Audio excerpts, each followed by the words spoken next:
alikuja hapa na Biblia. Na unajua sisi ni Wakristo. Sisi ukitoa ushuhuda unasema Yesu ni Bwana na unasema Mwathani agosho, tunakukuba. Alikuwa hapa every week. Siku hizi ya kuji tunamuona Kisumu na Siaya. She was here. And he convinced all of us ya kwamba ni Mkristo na atatuchunga vizuri. Alijua roho yetu ni biashara. Akatudanganya, alijua weakness yetu ni biashara. Akasema nyinyi watu ya mlima, nitatoa nyinyi chini mpaka juu. Wewe ukiwa na bodaboda, utawacha bodaboda ununue Sienta. Wewe ukiwa na Sienta, utawacha ununue matatu inaitwa Box. Wewe ukiwa na Box, utanunua bus. Wewe kama ni mtu ya hoka reja reja, utawacha ufungue kiosk. Mtu ya kiosk atanunua duka. Mtu ya duka atanunua mini supermarket. Na mtu ya mini supermarket atakuwa na supermarket. Sisi vile tunapenda pesa na kupanua biashara, tukaanguka kwa Box. That is how he conned us.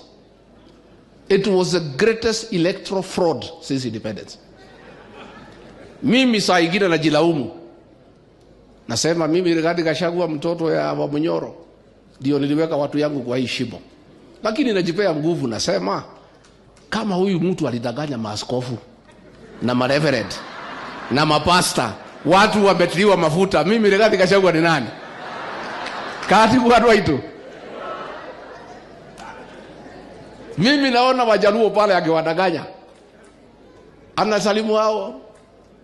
Jodhurua undie. Jodhurua umo. Nyinyi Wajaluo, ulizeni sisi. Alikuwa hapa. Niliona juzi huko wanajifundisha kupika samaki ndio Wajaluo wampende. Hapa alikuwa amejua mpaka kutengeneza mutura. This man is a conman. Is the greatest conman on earth. Sasa hapa tumemjua, amehama hapa. Amehamia kwa Wajaluo sasa.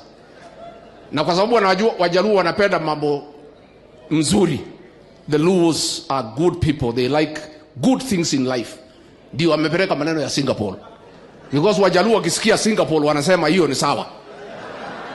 Sisi alitudanganya na mambo ya hii ya bottom up. Because sisi ni watu ya chini chini. Hatuna mambo kubwa kama Wajaluo. Hatutaki hiyo Singapore nini, si nataka pesa ya kukula kidogo kidogo, akatudanganya na hiyo. Sasa sisi tumemjua, amehamia pale. Christmas yote alikuwa pale. Anaenda mpaka mpira ya MP. Anaenda mpaka mpira ya chief. That is the way he came to here for 9 years. By the time he left, we are all crying. So that tuko na machozi.